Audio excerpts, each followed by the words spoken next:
Bismillahirrahmanirrahim. Baiklah, kita akan mulai bab mutasi terkait dengan masih tentang genetika ya. Ini pada gambar ini adalah gambar kromosom ya yang ada pada sel tubuh kita, di mana kita mempunyai 46 kromosom atau 23 pasang ini ya. Ini ada 23 pasang. Masing-masing kromosom ini anak-anak ya mengatur sifat-sifat khusus ya ataupun ciri-ciri khusus pada diri kita, termasuk juga nanti kelainan-kelainan ya genetik maupun penyakit itu juga diatur pada masing-masing kromosom. Ini kan ada nomornya ya, ada nomor 1, 2, 3, 4. Jadi ini sudah diselidiki ya melalui cetak biru namanya. Mereka ilmuwan sudah ada data, misalnya kalau terjadi kerusakan di kromosom nomor 17, nomor 23 begitu ya, maka ada kelainan genetik tertentu. Nah, disinilah kita yang akan bahas mutasi ini berarti perubahan dari yang seharusnya normal ya. Nah, mungkin kalian pernah mengenal ya orang yang kena sindrom Down? Ada yang pernah tahu? Kelainan genetik? Tidak tahu, Ibu. Kenapa? Nggak tahu? Enggak tahu. Nggak tahu. Yang ciri-cirinya matanya sipit, ya mohon maaf ya, ada juga kadang yang lidahnya selalu menjulur dan dia mengalami keterbelakangan mental ya. Wajahnya mirip-mirip ya seperti mongoloid gitu ya, kayak orang-orang Cina gitu. Pernah lihat nggak? Wajahnya mirip walaupun orang tuanya beda, itu punya kemiripan wajah untuk penderita sindrom Down. Nggak pernah lihat? Pernah, Bu, pernah. SMP. Ya kalau memang yang nggak pernah nanti bisa googling ya untuk mengetahui. Nah, itu adalah salah satu contoh ya. Kemudian ada lagi nanti yang lain-lain seperti mungkin ada yang polidaktil ya, yang jarinya lebih dari 5 satu tangan. Ada kan? Pernah lihat? Atau mungkin kelainan yang lain. Nah, inilah yang kita bahas anak-anak ya. Ternyata dalam faktanya tidak selalu ya kemarin mengikuti pola hereditas teratur. Kita tahu kemarin sudah membahas beberapa penyimpangan. Nah, inilah yang disebut mutasi ya. Mutasi ini adalah akibat dari adanya penyimpangan dari pola di hukum Mendel kemarin ya. Nah, maka terjadi mutasi baik gen nanti maupun mutasi kromosom. Di sini kita akan bahas. Ini adalah gambar DNA. Jadi DNA itu seperti tadi tangga berpilin, ini ada A, ini adenin ya, nama-nama bahasanya guanin, timin, sitosin. Nah, kemudian ini dia berhubungan ya dengan kemarin jembatan hidrogen. Nah, seperti inilah DNA kita. DNA ini letaknya ada di dalam kromosom ya.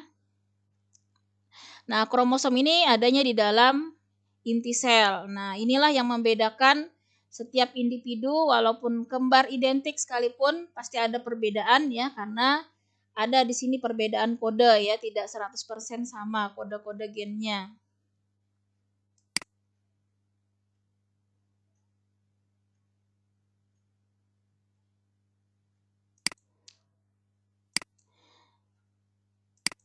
Nah, silahkan nanti di screenshot untuk urutannya.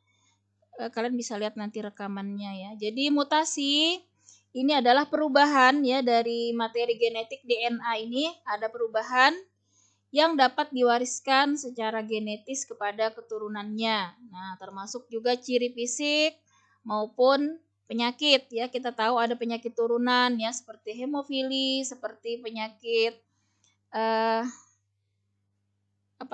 diabetes dan lain-lain ya. Itu bisa diwariskan, termasuk juga ciri-ciri fisik ya, bentuk hidung, bentuk rambut ya, dan lain-lain. Nah, itu juga bisa diwariskan. Makanya di dalam Islam ya, Masya Allah, Allah sudah memberikan petunjuk ya, kalau untuk pernikahan itu kan dianjurkan ya, disarankan itu dengan bukan kerabat dekat ya, karena ternyata secara genetik penyakit keturunan itu akan sering muncul nanti kalau masih dalam kekerabatan dekat ya. Jadi Masya Allah, Islam itu menyuruh kita malah jodoh itu kalau bisa yang jauh-jauh ya, tidak ada hubungan kekerabatan. Di samping juga Allah menginginkan kita lebih banyak ya mengenal ya, mengenal berbagai macam berbangsa-bangsa, bersuku-suku begitu, agar Islam ini menyebar lebih luas lagi. Jadi itulah ya yang dibalik sunnah Rasul ya, kemudian perintah Allah banyak hikmahnya. Nah, orang baru menemukan sekarang ternyata memang rentan sekali ketika menikah itu masih ada hubungan darah ya. Dan bahkan kalau satu mahram ya itu di dalam Islam kan diharamkan ya, seperti di dalam surat An-Nisa ya ayat 31 itu Allah mengharamkan menikah dengan mahram ya. Di situ kalian bisa baca ya, banyak sekali termasuk juga saudara kandung ya kan. Kemudian om, Pak D gitu ya, tante. Nah, itu kan mahram ya, artinya diharamkan menikah. Nah, ternyata Masya Allah ya, ilmu genetika yang baru ditemukan baru-baru ini, sementara Al-Quran kita tahu sudah kurang lebih 1400 tahun yang lalu ya, Allah sudah memberikan aturan untuk bahkan diharamkan ya. Ternyata di balik itu banyak kemudaratan memang ya. Nah, ini kita pahami dulu dari mutasi ini ya. Maka akan menghasilkan yang namanya mutan. Mutan ini adalah makhluk hidupnya ya yang mengalami mutasi. Mungkin sering ya dengar istilah-istilahnya. Nah, di sini tempat terjadinya mutasi bisa pada sel kelamin yang disebut dengan mutasi gametik. Nah, jadi kita ingat tadi bahwa sel itu ada dua jenis ya, ada sel kelamin yaitu sel telur dan sel sperma.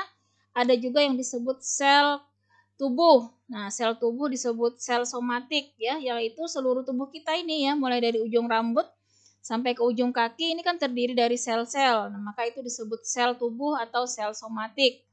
Nah, sementara kalau sel kelamin adanya di dalam alat kelamin ya, yaitu testis ya pada pria dan wanita pada ovarium. Itulah yang disebut sel telur dan sel sperma ya.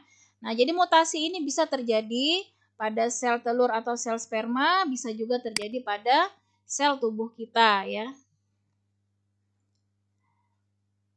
Nah, ini silakan di screenshot.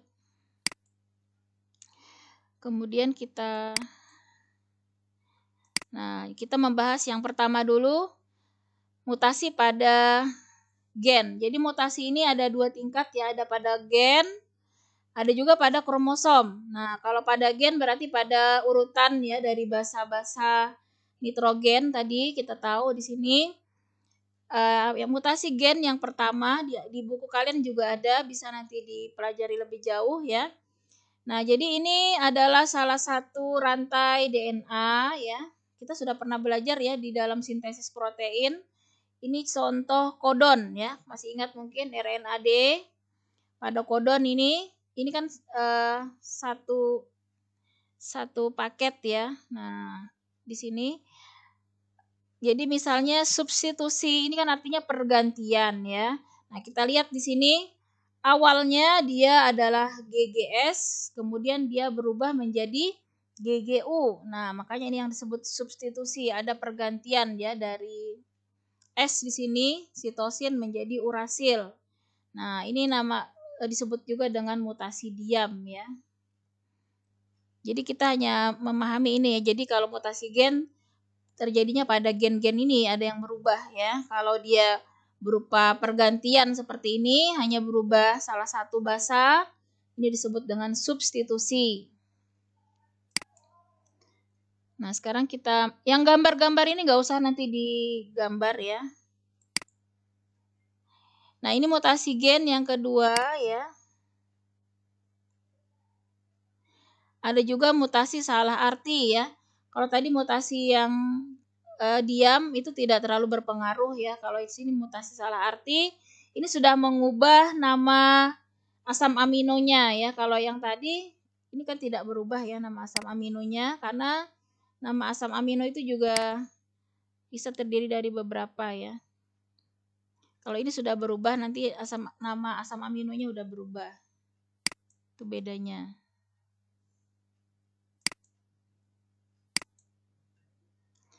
Nah, kemudian mutasi gen yang berikutnya ada insersi. Dari insert ya, itu artinya penyisipan atau delete ya, delesi, penghapusan. Nah, jadi ada juga yang justru ada yang menyisip ya bahasanya, atau ada juga yang terhapus. Nah, ini disebut dengan insersi kalau ada yang penyisipan, kalau ada yang terhapus maka delesi. Nah, jadi bisa jadi ketika proses sintesis protein ya, saat penerjemahan dari kodon ini bisa terjadi mutasi ya. Ini contohnya kalau pada gen.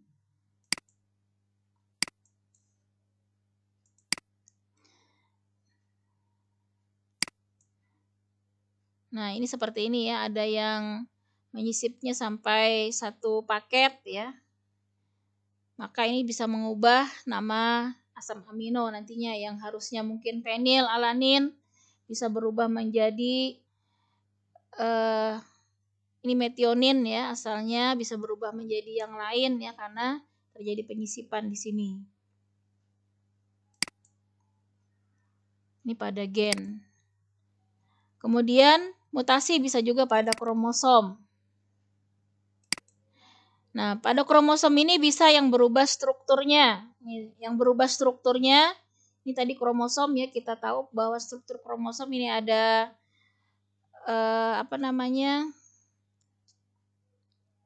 pusatnya ya, untuk ini lengan ya. Nah, maka di sini ada, kita lihat ini awal ya, ada A, B, C, D, E, kemudian dia berubah, D-nya hilang, maka disebut delesi. Ini kromosomnya yang berubah ya, strukturnya.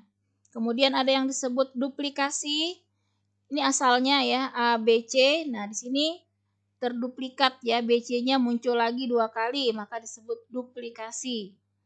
Kemudian ada lagi inversi.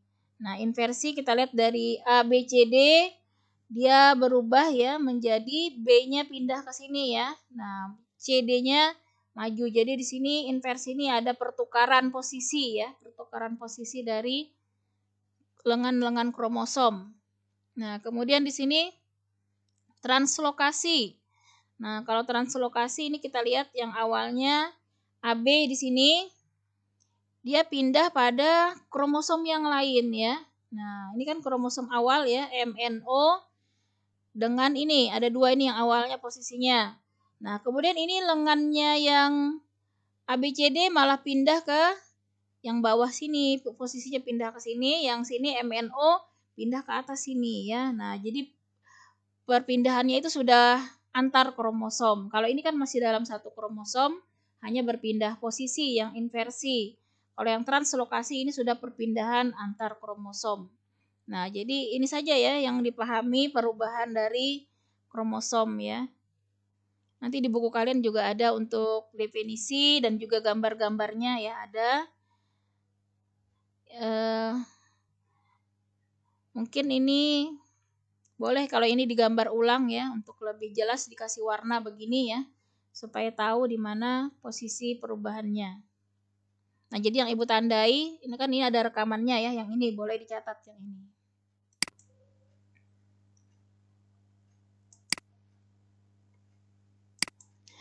Nah, kromosom bagian kedua perubahan jumlah. Nah, jadi mutasi yang pertama tadi kan perubahan struktur. Sekarang ini perubahan jumlah kromosom. Nah, jadi kita tahu bahwa kromosom normal tadi itu kan harusnya 46 ya atau 23 pasang. Tapi di sini terjadi perubahan ya. Di mana yang pertama ada istilahnya euploid. Nah, variasi dalam sejumlah set dasar kromosom. Kemudian yang autaploidi, kelipatan jumlah kromosom yang berasal dari genom spesies yang sama. Ada aloploid ya, kelipatan jumlah kromosom berasal dari genom spesies yang berbeda. Ada aneuploid, variasi jumlah kromosom yang diakibatkan adanya pengurangan atau penambahan satu atau sejumlah kecil kromosom akibat gagal berpisah. Nah, ini yang ini dicatat.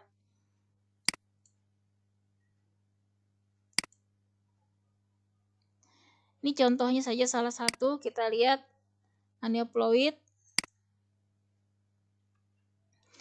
Nah, jadi perubahan jumlah ini bisa terjadi saat proses pembelahan meiosis ya. Ini kita tahu tadi kromosom ya saat membelah.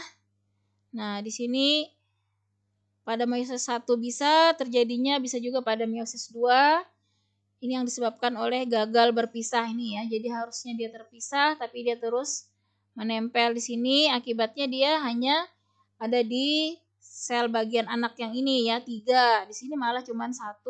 Nah, disinilah tadi yang disebut aneuploid ya, terjadi karena gagal berpisah. Seperti ini juga ini ya.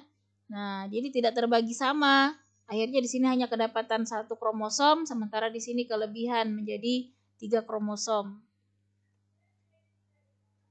Masya Allah, jadi mekanismenya sangat rumit ya. Kita hanya tahunya kenapa anak ini tidak normal lahirnya, kadang ya kok ada kecacatan. Padahal di balik itu bisa diteliti ya, ternyata ada peristiwa ini tadi yang didapatkan para ahli ya, dan itu ternyata teratur ya. Jadi setiap terjadi yang seperti ini polanya, maka dia disebut aneuploid, dan itu sudah menjadi sunatullah ya, Masya Allah. Jadi anak-anak kalau belajar tentang ini saja ya, tentang sel saja, orang harus sampai jadi profesor, sampai meneliti puluhan tahun ya, baru satu ilmu yang sangat sedikit ya. Nah, makanya ilmu Allah itu sangat luas ya, sampai diulang-ulang kita di dalam surat Ar-Rahman itu untuk mensyukuri ya, betapa manusia itu sangat tidak berilmu sama sekali ya dibandingkan kekuasaan Allah, dibandingkan ilmunya Allah. Maka dari itu jangan pernah kita sombong ya, dan jangan pernah kita lalai untuk mensyukuri nikmat yang Allah berikan.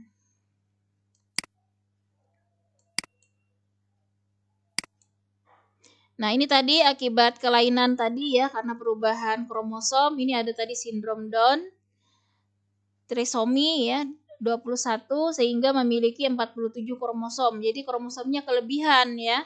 Kita tadi normal 46. Nah, sindrom Down ini 47 kromosom. Tetapi anak-anak ternyata di luar negeri itu ya mereka sudah menemukan ya alat untuk bisa mendeteksi ya kelainan dini. Jadi dalam janin itu mereka sudah bisa mencetak biru kromosomnya. Jadi kalau mereka melihat ada kelainan ya calon bayi itu mereka bisa sudah perbaiki ya kromosomnya. Jadi Masya Allah ya, kecanggihan teknologi ya yang Allah berikan ilmu kepada manusia ya, bisa memahami ini dan mereka bisa ya mengaplikasikannya ya. Bahkan dengan proses bayi tabung misalnya itu kan mereka benar-benar ya akan menyelidiki sel telur dan sel sperma calon calon zigot, nanti itu akan diambil yang benar-benar berkualitas. Nah, itu bisa udah dideteksi kalau yang ada kelainan mereka buang seperti itu ya.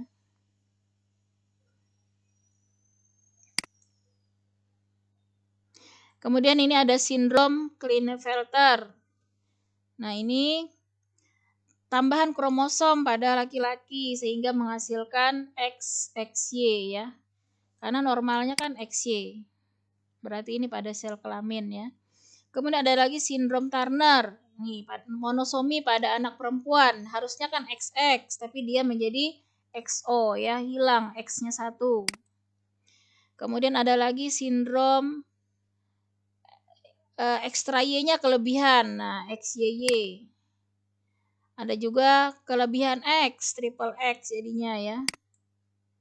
Nah, ada juga sindrom Triducet. Ini karena sebenarnya dia menangisnya kayak kucing ya. Jadi ada anak baru lahir kok menangisnya bukan kayak manusia normal. Ini adalah sindrom Triducet ya. Harusnya ini cat nih kalau nggak salah ya. Ini salah tulisan nih kalau cat ini. Triducet, cat kucing ya. Nah, ini akibat dari delesi kromosom nomor 5.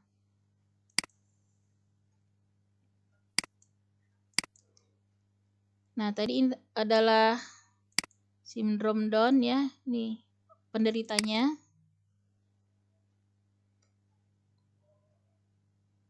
Nah, jadi di sini ada pengaruh ya antara umur ibu dengan kemungkinan ya melahirkan anak sindrom Down. Jadi kita lihat memang umur di atas 35 ini lebih berisiko ya melahirkan anak yang kurang normal ya. Nah, jadi memang usia produktif itu ya. Nah, kita lihat di sini kan yang aman ya, sekitar umur 20 ya sampai 30-an. Maksimum ini ya 35. Jadi ya sebaiknya ya umur-umur itulah ya kalau mau punya anak itu ya masih sehat dan juga kesehatannya reproduksi itu lebih baik ya. Ini karena berdasarkan hasil penelitian ya, yang berisiko di atas ini memang rentan ya untuk melahirkan tadi kelainan ya.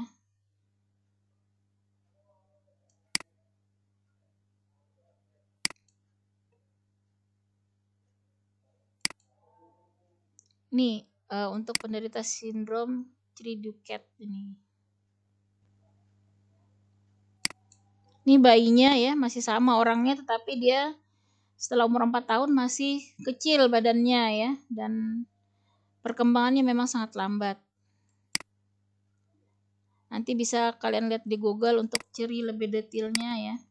Nah, ini yang menyebabkan mutasi disebut mutagen. Nah, inilah yang menyebabkan mengapa bisa terjadi mutasi ya pada sel, pada kromosom maupun pada gen. Yang pertama bisa memang secara alami, bisa juga karena buatan. Nah, ini kita lihat yang alami ini bisa disebabkan oleh faktor kimia.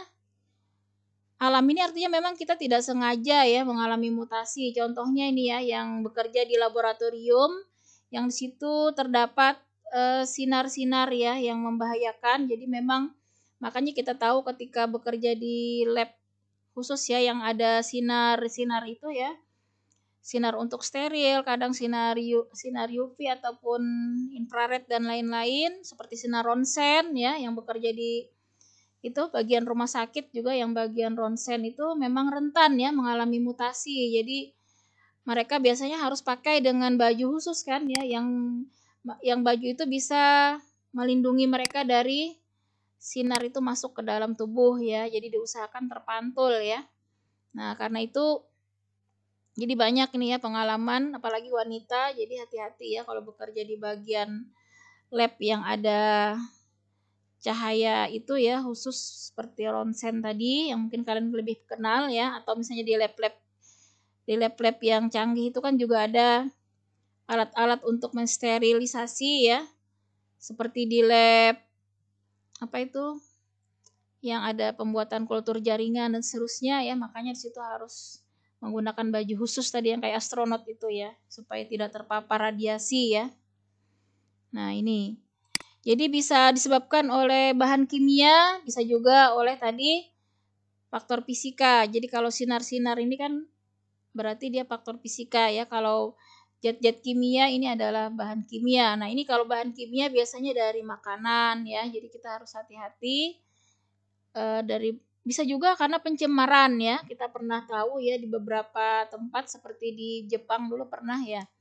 Akibat misalnya bom itu kan ya, di mana unsur radioaktifnya itu ternyata tersimpan ya, baik di air ya maupun di tanah. Kemudian nanti tanah itu ditanami tanaman, bisa kita akhirnya terkonsumsi zat-zat itu ya, yang menyebabkan banyak sekali ya penyakit-penyakit. Dulu pernah ada tragedi Minamata, itu kebutaan ya secara banyak ya suatu penduduk karena airnya ternyata tercemar oleh bahan kimia.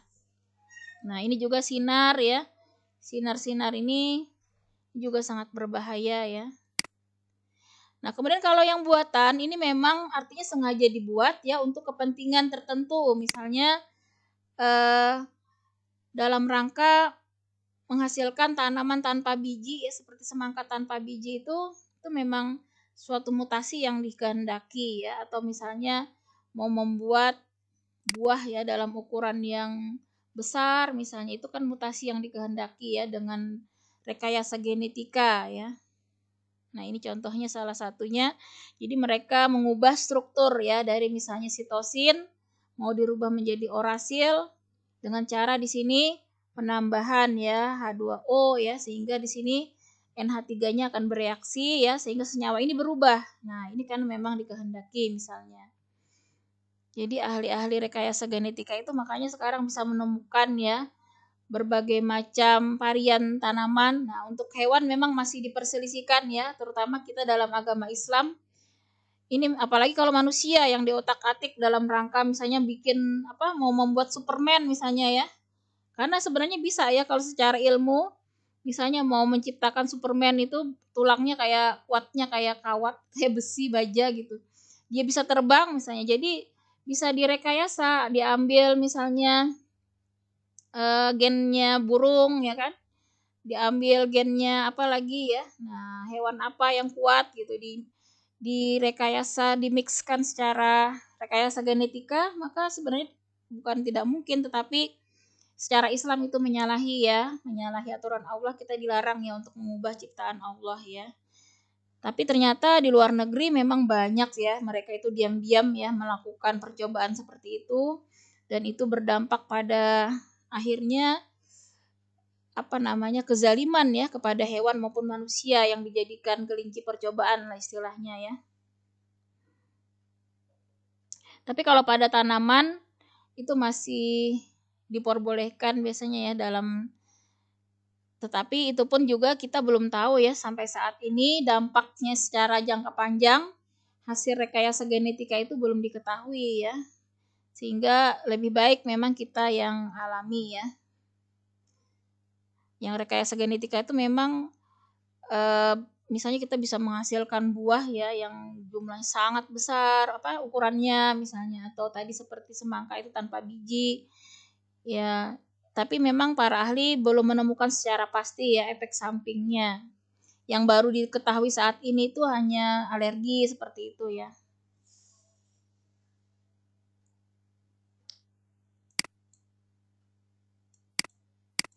Nah, ini pengaruh mutasi seperti ini tadi, misalnya terjadi perubahan produk ya dari tanaman, berubah fenotipnya seperti di Jepang itu ya, mereka membuat tanaman padi itu yang sudah mengandung vitamin A, vitamin C ya, karena sudah direkayasa secara genetik ya, itu adalah mutasi yang memang mereka buat ya untuk menghasilkan, sudah makan makan nasi sekaligus sudah mendapatkan protein ya dan juga vitamin. Nah, seperti itu ya.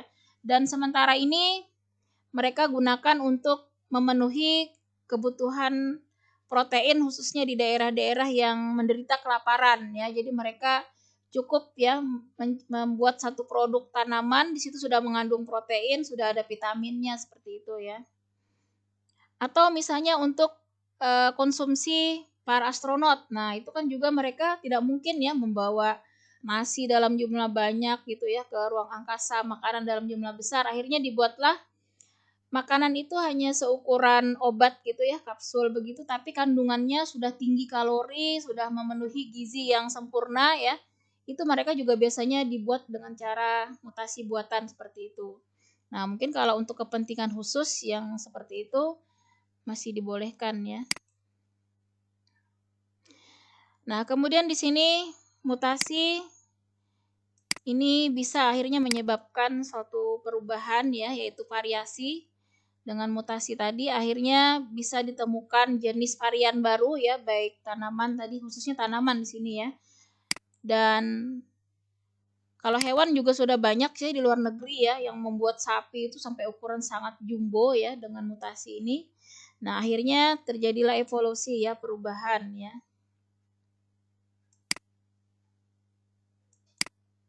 Nah, inilah pengaruh mutasi. Jadi ada yang positif, ada juga yang negatif ya. Kemudian kita lihat di sini gambar ya tadi yang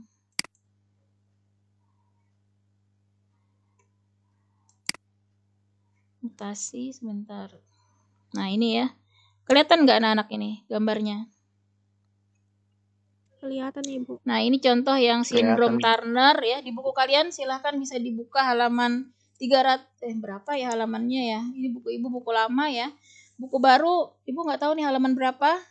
Silahkan bisa dilihat dampak mutasi ya yang bersifat merugikan. Di bab mutasi bisa dibuka, halamannya beda mungkin karena Ibu buku lama ya. Silakan dilihat, itu ada sindrom Turner. Di buku kalian ada ciri-cirinya ya. Di situ yang pertama karyotipnya 45XO. Nah, ini tadi ya. Jadi wanita harusnya XX, dia di sini XO ya. Di mana jumlahnya 45 ya. Nah, di sini kehilangan kromosom X, salah satu kromosom X yang disebabkan oleh sel telur yang tidak mengandung kromosom X dibuahi oleh sel sperma yang mengandung kromosom X ya, sehingga formula kromosomnya 2N-1. Nah, cirinya di sini kita lihat tinggi badannya cenderung pendek, hanya sekitar kurang lebih 120 cm, jadi dia tidak bisa tinggi ya.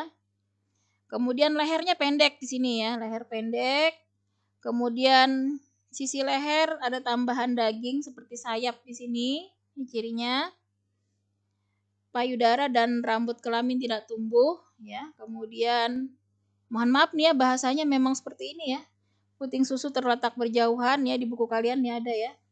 Tanda kelamin sekunder tidak tumbuh, mengalami keterbelakangan mental. Kemudian individu ini bersifat steril, artinya dia tidak bisa melahirkan ya, walaupun dia perempuan dia tidak bisa hamil ya. Dan diderita oleh wanita. Ini yang pertama ya, sindrom Turner. Di buku kalian ada ya cirinya. Itu nggak usah dicatat ya. Sedikit aja catatannya berarti ya. Kemudian yang kedua sindrom Down ya. Mana nih gambarnya? Ini buat sih jadi agak ini ya, bentar. Gambarnya yang tadi ya, yang kayak mongoloid itu.